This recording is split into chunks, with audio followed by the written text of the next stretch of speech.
Hi friends, welcome to Shinde jobs. இன்றைக்கி என்ன பார்க்க போகிறோம் அப்படின்னா, ஒரு சூப்பரான வேலைவாய்ப்பு செய்தி பற்றிய செய்தி தான் பார்க்க போகிறோம். மெட்ராஸ் உயர்நீதிமன்றத்திலேருந்து வேலைவாய்ப்புக்கான அறிவிப்பு கொடுத்துருக்காங்கன்னு சொல்லி நம்ம போன வீடியோவில் பார்த்தோம் இல்லையா. அதுக்கு எப்படி பார்த்தோம்னா, எக்ஸாம் கண்டக்ட் பண்ணுறாங்க. அதுக்கான டீட்டெயில்ஸ் தான் பார்க்க போகிறோம். என்ன படிக்கணும், அது எங்கே இருக்குது அப்படிங்கிற டீட்டெயில்ஸ் ஃபுல்லாகவே கொடுத்துருக்குறேன். வீடியோ ஸ்கிப் பண்ணாமல் பாருங்கள். நம்ம சேனலை சப்ஸ்கிரைப் பண்ணி வச்சுக்கோங்க.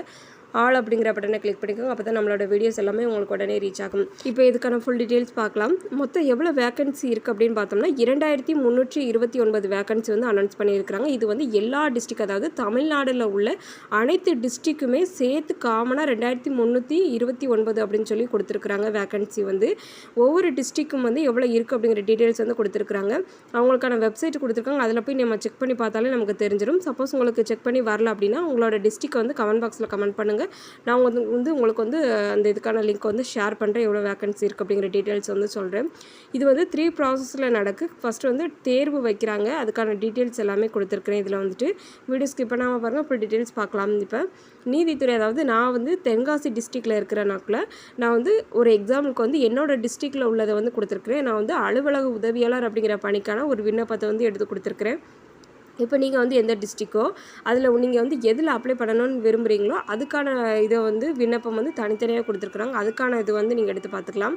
இப்போ நான் திருநெல்வேலி டிஸ்ட்ரிக், அதாவது தென்காசி உட்படன்னு கொடுத்துருக்குறாங்க. அந்த இதுக்கு பார்க்க போகிறோம். அப்ளை பண்ணுறதுக்கான லாஸ்ட் டேட்டு பார்த்தோம்னா 27/5/2024 கொடுத்துருக்குறாங்க. அதே இது தேர்வு கட்டணம், இதுக்கு ஃபீஸ் கலெக்ட் பண்ணுறாங்க. சில இதுக்கு ஃபீஸ் உண்டு, சில இதுக்கு கேட்டகரிக்கு ஃபீஸ் கிடையாது. 500 ஃபீஸ் கொடுத்துருக்குறாங்க. ஃபீஸ் கட்டுறதுக்கான லாஸ்ட் டேட்டை பார்த்தோம்னா 29/5/2024 தான் லாஸ்ட் டேட்டுன்னு கொடுத்துருக்குறாங்க. தமிழ்நாட்டில் உள்ள திருநெல்வேலி மாவட்ட நீதித்துறையில் அலுவலக உதவியாளர் பணிக்கான நேரடி தேர்வுக்கான இணையதளம் வாயிலாக மட்டுமே விண்ணப்பங்கள் வரவேற்கப்படுகிறது அப்படின்னு சொல்லி கொடுத்துருக்குறாங்க. அடுத்து சில இன்ஸ்ட்ரக்ஷன் கொடுத்துருக்குறாங்க. இதை கேர்ஃபுல்லாக ரீட் பண்ணி பார்த்துட்டு அதுக்கப்புறம் நீங்கள் அப்ளை பண்ணுங்கள். நீங்கள் எந்த ஒரு ஜாப்க்கு அப்ளை பண்ணுறதா இருந்தாலும் ஃபுல் டீட்டெயில்ஸை ரீட் பண்ணி பார்த்துட்டு அதுக்கப்புறம் அப்ளை பண்ணுங்கள். இப்போ இதில் என்ன கொடுத்துருக்காங்க அப்படின்னு பார்த்தோம்னா, இந்த செலெக்ஷன் ப்ராசஸ் பார்த்தோம்னா முற்றிலும் தகுதியோட அடிப்படையில் தான் நடக்குன்னு சொல்லி கொடுத்துருக்குறாங்க. அதுக்கப்புறம் என்ன செஞ்சுருக்காங்கன்னா, நீங்கள் சப்போஸ் நான் உங்களுக்கு வேலை வாங்கி தரேன் அப்படின்னு சொல்லி யாரும் இது பண்ணாங்க அப்படின்னா அந்த மாதிரி எந்த ப்ராசஸும் கிடையாது. Full and full exam conduct பண்ணி நடத்துகிறோம் அப்படி சொல்லி கொடுத்துருக்குறாங்க. அதுக்கான டீட்டெயில்ஸ் தான் இதில் கிட்டத்தட்ட நிறைய பேஜஸ் இருக்குது. நான் அதாவது இம்பார்ட்டண்ட்டான இருக்கும் இல்லையா, அதை மட்டுமே நான் எடுத்து கிளிப் கொடுத்துருக்குறேன். இதில் பார்த்தோம்னா, அதாவது தமிழ் வழி பயின்றோருக்கு ஒரு முன்னுரிமை கொடுக்குறாங்க. ஆரம்ப கல்வி முதல் தமிழில் பயின்றிருப்போம் இல்லையா, அதாவது குவாலிஃபிகேஷன் பார்த்தோம்னா 8th pass 10th pass இந்த மாதிரி கொடுத்துருக்குறாங்க. ஒவ்வொரு ஜாப்புக்கும் தகுந்த மாதிரி. அதே மாதிரி சப்போஸ் 2 கேண்டிடேட்க்கு ஒன்றா இருக்குது, அவங்களோட மார்க்ஸ் எல்லாமே ஒன்று போல் இருக்குது அப்படின்னா அவங்களுக்கு யாருக்கு முன்னுரிமை தராங்க அப்படின்னு பார்த்தோம்னா, முதன்மையான சாரணர் விருது பெற்றிருப்பேன் அவருக்கு முன்னுரிமை கொடுக்குறாங்க அப்படி சொல்லி கொடுத்துருக்குறாங்க. இப்போ அலுவலக உதவியாளர் அப்படிங்கிற பணிக்கு நான் பார்க்குறேன். அதாவது நான் திருநெல்வேலி டிஸ்ட்ரிக் மட்டும் கொடுத்துருக்கேன். அதாவது திருநெல்வேலி தென்காசி உட்படன்னு கொடுத்துருக்குறாங்க. மொத்த காலி பணியிட எண்ணிக்கை பார்த்தோம்னா 40 கொடுத்துருக்குறாங்க. இவங்களுக்கான சம்பளம் பார்த்தோம்னா 15,700 ரூபாயிலேருந்து 58,100 ரூபாய் வரேன்னு சொல்லி கொடுத்துருக்குறாங்க. அதாவது ஒவ்வொரு வேக்கன்சியும் அந்த டிஸ்ட்ரிக்ட்டுக்கு ஏற்றாப்புல மாறுபடும். அதே மாதிரி ஊதியமும் மாறுபடும். அதை நோட் பண்ணிக்கோங்க. இப்போ நான் அலுவலக உதவியாளர் அப்படிங்கிறதுக்கு மட்டும்தான் கொடுத்துருக்குறேன். ஏஜ் பார்த்தோன்னா ஒவ்வொரு கேஸ்ட் வேரிஸ் கொடுத்துருக்குறாங்க. சில இதுக்கு 37 வருடம், 34 வருடம், 32 வருடம் இந்த மாதிரி கொடுத்துருக்குறாங்க. இதில் நீங்கள் எந்த கேட்டகரியில் வரீங்க அப்படிங்கிறத மென்ஷன் பண்ணி பார்த்துட்டு அதுக்கப்புறம் நீங்கள் அப்ளை பண்ணுங்கள். அது மாதிரி 18 வயது நிறைந்தவராக இருக்கணும்னு சொல்லி கொடுத்துருக்குறாங்க. அதுக்கான டேட்டுமே கொடுத்துருக்குறாங்க. என்னென்ன எஜுகேஷனல் குவாலிஃபிகேஷன் இருக்கணும் அப்படின்னு பார்த்தோம்னா, கல்வி தகுதின்னு பார்த்தோம்னா அறிவிக்கை தேதி என்று 8ஆம் வகுப்பு, அதாவது இந்த அலுவலக உதவியாளர், அதாவது எல்லா டிஸ்ட்ரிக்ட்டுக்குமே அலுவலக உதவியாளர் அப்படின்னு பணி எடுத்துக்கிட்டோம்னா 8ஆம் வகுப்பு தேர்ச்சி அல்லது அதுக்கு நிகராக தேர்ச்சி பெற்றிருக்கணும். அதே மாதிரி மிதிவண்டி ஓட்ட தெரிந்திருக்கணும்னு சொல்லி கொடுத்துருக்குறாங்க. யாருக்கு ப்ரிஃபரன்ஸ் கொடுக்குறாங்க அப்படின்னு பார்த்தோம்னா, லைசன்ஸ் வச்சுருந்தோம் அப்படின்னா அவங்களுக்கு முன்னுரிமை கொடுக்குறோம் அப்படின்னு சொல்லி கொடுத்துருக்குறாங்க.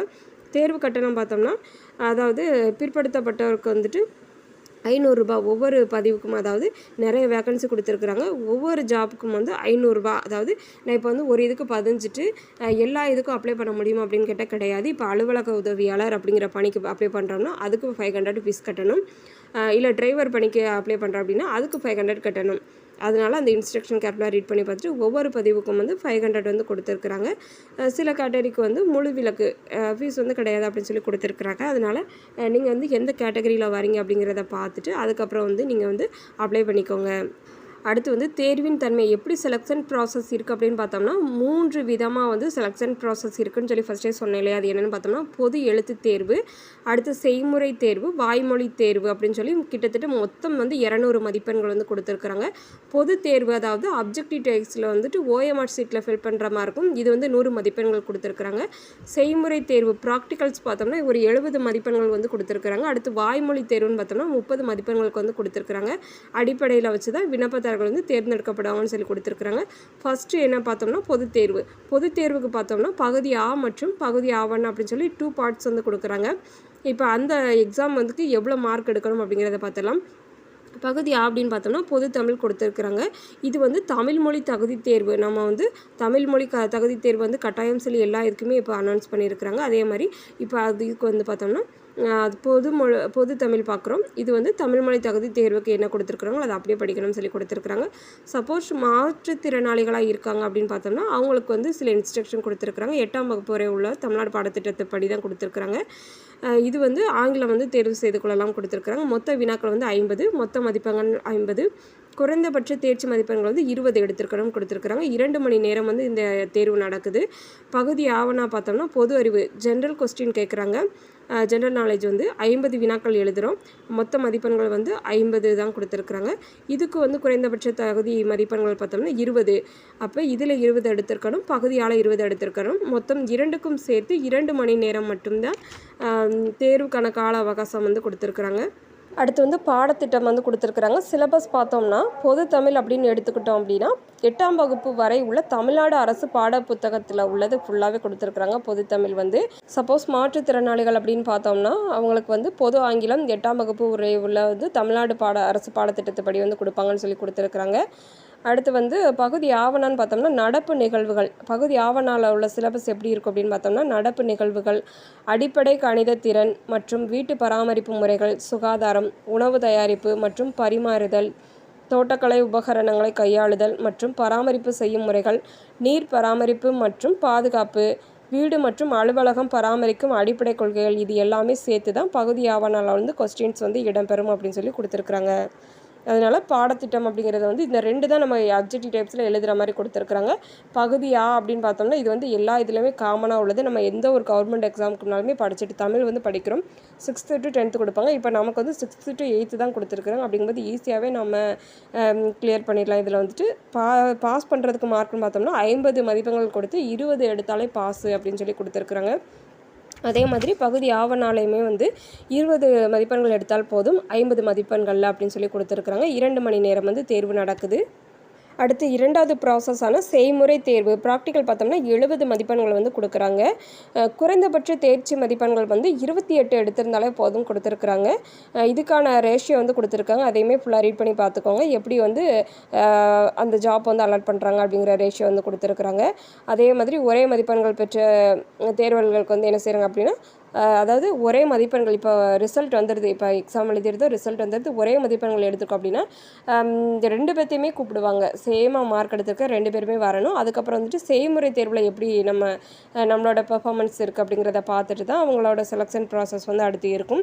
அடுத்து வந்து எழுத்து தேர்வில் பெறப்பட்ட மதிப்பெண்கள் தகுதி இதில் வந்து சில இது கொடுத்துருக்குறாங்க. ஃபுல்லாகவே ரீட் பண்ணி பார்த்துட்டு அப்புறம் வந்து நீங்கள் அப்ளை பண்ணுங்கள். வாய்மொழி தேர்வு 3வது ப்ராசஸ் பார்த்தோம்னா 30 மதிப்பெண்களுக்கு வந்து நடக்குது.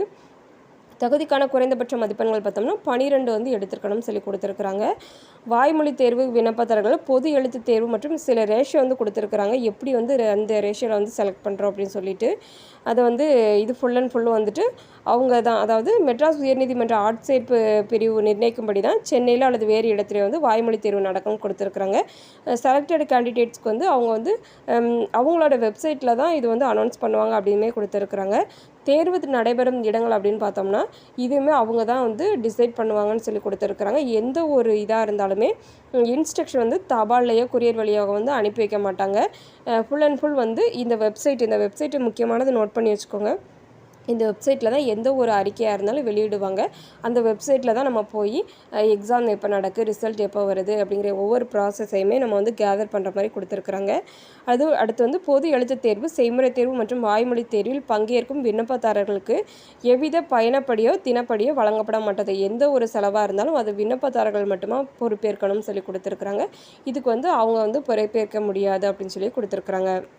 அடுத்து வந்து விண்ணப்பதாரர்களுக்கான அறிவுரைகள் வந்து கொடுத்துருக்குறாங்க. இணையதளத்தில் பதிவேற்றம் செய்யப்பட்டுள்ள விண்ணப்பதாரர்களுக்கு பொதுவான அறிவுரைகள் வந்து இவ்வறிக்கையின் ஒரு பகுதியாகவே கருதப்படும். விண்ணப்பதாரர்கள் வந்து விண்ணப்பங்களை பூர்த்தி செய்வதற்கு முன் இணையதளத்தில் இருக்கும் அறிக்கை மற்றும் விண்ணப்பதாரர்களுக்கான இது வந்து வெரி வெரி இம்பார்ட்டன்ட். இது வந்து கொடுத்துருக்குறாங்க. இந்த வெப்சைட்டில் போனோம்னாலே ஃபஸ்ட்டு 2 இன்ஸ்ட்ரக்ஷன் வந்து கொடுத்துருக்குறாங்க. நியூ அப்படின்னு இருக்கும். அதை கிளிக் பண்ணாலே அறிக்கை வந்து நமக்கு வந்து ஷோவாகும். அந்த பிடிஎஃப் வந்து நம்மளோட மொபைலுக்கு வந்து டவுன்லோட் ஆயிரும்.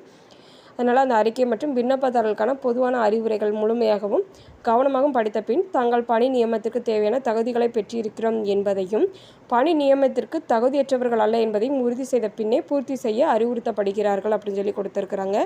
அடுத்து விண்ணப்பதாரர்களுக்கான அறிவிக்கை மற்றும் விண்ணப்பதாரர்களுக்கான பொதுவான அறிவுரைகள் ஆங்கிலம் மற்றும் தமிழ் ஆகிய இரு மொழிகளையுமே கொடுத்துக்கப்பட்டிருக்கு. ஆங்கிலம் மற்றும் தமிழ் பதிப்புகளுக்கு இடையே ஏதேனும் முரண்பாடு ஏதாச்சும் டிஃப்ரெண்ட் ஆகிருக்கு அப்படின்னா ஆங்கில பதிப்பே இறுதியானது அப்படின்னு சொல்லி கொடுத்துருக்குறாங்க. அதனால் தமிழில் உள்ள நோட்டிஃபிகேஷன் மற்றும் இங்கிலீஷில் உள்ளது எல்லாத்தையுமே ரீட் பண்ணி பார்த்துட்டு அதுக்கப்புறம் அப்ளை பண்ணுங்கள். இப்போ ஃபுல் டீட்டெயில்ஸ் பார்த்துட்டோம். இந்த நோட்டிஃபிகேஷன் வந்து 28/4/2024 அன்னைக்கு வந்து மெட்ராஸ் உயர்நீதிமன்றத்தில் வந்து ரிலீஸ் பண்ணியிருக்கிறாங்க. எதுவும் டவுட் இருந்துச்சுன்னா கமெண்ட் பாக்ஸில் கமெண்ட் பண்ணுங்கள். சப்போஸ் உங்களுக்கு அது வந்து செக் பண்ணி எடுக்க தெரில அப்படின்னா நீங்கள் எந்த டிஸ்ட்ரிக்டை சார்ந்தவங்கன்னு சொல்லி எனக்கு கமெண்ட் பண்ணுங்கள். நான் உங்களுக்குள்ளத வீடியோ வந்து நம்ம நெக்ஸ்ட்டு இதில் வந்து பார்க்கலாம். இப்போ வந்து ஃபுல் டீட்டெயில்ஸ் பார்த்துட்டோம். இதுக்கான சிலபஸ் பார்த்துட்டோம்னா 6th ஸ்டாண்டர்ட்லேருந்து 8th ஸ்டாண்டர்ட் வர new school book syllabus wise தான் கொடுத்துருக்குறாங்க. நீங்கள் வந்து ஸ்கூல் புக்கை பார்த்தே படிச்சுக்கலாம். சப்போஸ் வந்து ஸ்கூல் புக் வந்து கிடைக்கல அப்படின்னு நினச்சிங்க, எந்த கொஸ்டின் கேட்பாங்கன்னு தெரியல அப்படின்னு நினச்சிங்கன்னா நாங்கள் வந்து என்ன செய்கிறோம் அப்படின்னா பிடிஎஃப்மே வச்சுருக்கிறோம். 6th to 8th ஸ்டாண்டர்ட் வர தமிழ் பிடிஎஃப் வந்து இருக்குது. முக்கியமான பாயிண்ட்ஸ் எல்லாமே கலெக்ட் பண்ணி ஒன் வேர்டு டைப்பில் வந்து கொடுத்துருக்குறோம். ப்ளஸ் வந்து இலக்கணமுமே தனியாக வந்து கொடுத்துருக்குறோம். அதுக்கான பிடிஎஃப்கான டீட்டெயில்ஸ் வேணும் அப்படின்னு நினச்சிங்கன்னா கமெண்ட் பாக்ஸில் கமெண்ட் பண்ணுங்கள். மெயில் ஐடி வந்து கொடுக்குறேன். பிடிஎஃப் பார்த்தோம்னா 150 rupees வந்து வரும். 6th, 7th, 8th இந்த 3 கிளாஸஸுமே சேர்த்து எவ்வளோ பேஜஸ் எவ்வளோ கொஸ்டின்ஸ் இருக்குது அப்படிங்கிற டீட்டெயில்ஸ் எல்லாமே உங்களுக்கு சொல்லிடுவேன். எதுவும் டவுட் இருந்துச்சுன்னா கமெண்ட் பாக்ஸில் கமெண்ட் பண்ணுங்கள். நம்மளோட வீடியோ உங்களுக்கு யூஸ்ஃபுல்லாக இருந்துச்சுன்னா ஒரு லைக் பண்ணிடுங்க. நம்ம சேனலை லைக் பண்ணுங்கள், ஷேர் பண்ணுங்கள், சப்ஸ்கிரைப் பண்ணுங்கள். உங்களோட ஃப்ரெண்ட்ஸ் அண்ட் ஃபேமிலிஸ்க்கு வந்து ஷேர் பண்ணுங்கள். மேபி அவங்களுக்கு யூஸ் ஆகலாம். Thank you friends.